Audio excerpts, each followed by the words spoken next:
Hello बच्चों, let's read the question. The question is mark the correct alternative each of the following.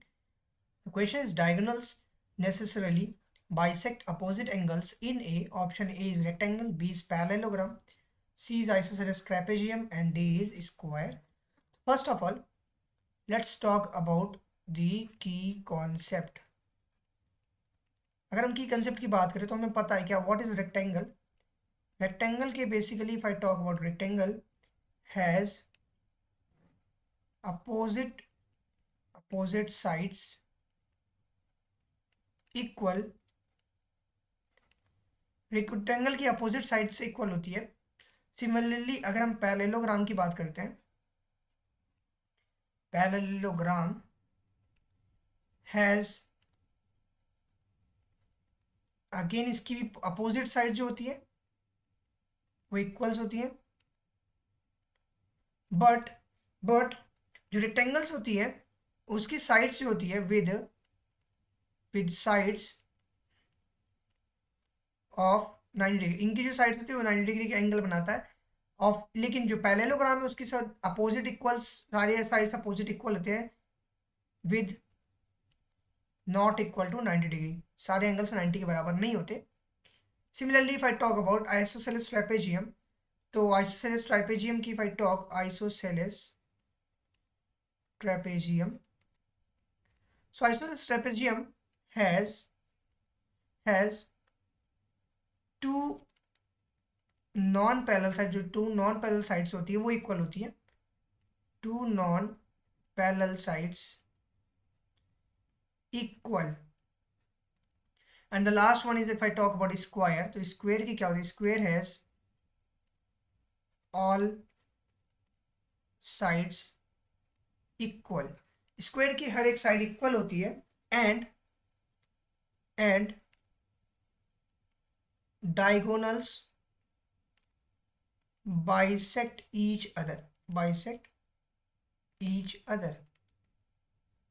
So basically if I talk about this question, so this is a very simple question. जो square होता है उसके जो diagonals होते हैं वो opposite angles को bisect करता है, और वो रेक्टेंगल में ये केस नहीं होता, ना ही पैरेललोग्राम ना ही आइसोसेलेस ट्रेपेजियम में होता है. सो हमारा जो करेक्ट आंसर होगा वो ऑप्शन नंबर डी स्क्वायर होगा. Let's see how if I prove about the square. So we can simply just draw एक स्क्वायर. मैंने एक स्क्वायर को ऐसे ड्रॉ किया, let's say this is my square. और इस क्वेश्चन में कह रहा है कि अपोजिट एंगल जो ये और ये एंगल, जस्ट लाइक से मैंने इसको ए बोला, इसको सी बोला, ये बी है और ये डी है. तो अब क्या करेंगे, हम यहाँ पे डायगोनल ड्रॉ कर सकते हैं लाइक दिस. बोला ये जो डायगोनल हम ड्रॉ कर रहे हैं इसकी वजह से क्या अपोजिट एंगल्स बाइसेक्ट होता है या नहीं. So first of all proof अगर हम करें तो हमें प्रूफ करना है कि जो अपोजिट एंगल है, let's say angle B A सी, जो ये एंगल की बात कर रहे हैं, बी ए सी जो है वो इक्वल दिखाना है हमको बेसिकली इस एंगल के, that is angle D C A के. सो अगर मैं in triangle A C D की बात करूं और ट्राइंगल ए बी सी की बात करते हैं, सो हमें क्या पता है ये साइड्स बेसिकली किसकी इक्वल है, ये साइड हमारी इसकी इक्वल है, इसकी इक्वल है, ये इसकी इक्वल है, मतलब चारों साइड आपस में इक्वल है और ए सी कॉमन आ रहा है. दैट मीन्स हम लिख सकते हैं क्या, A D is equal to A C. A D यहाँ पे अगर हम बात करते हैं इस पर्टिकुलर साइड की, A D is equal to B C. E D मेरा बी सी के इक्वल है और सिमिलरली ए बी जो है ये सी डी के इक्वल है. तो हम लिख सकते हैं क्या, C D is equal to A B. और दोनों में A C is equal to A C है. क्या ए सी और ए सी आपस में क्या है, कॉमन साइड है.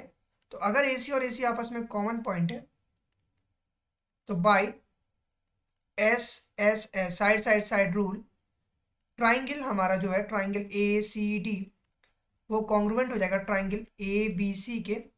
अगर ये आपस में कॉन्ग्रुएंट हो जाएगा तो हम लिख सकते हैं क्या, as per simplicity angle B A C की value angle D C A is equal to angle B A C के बराबर हो गया through C P C T से.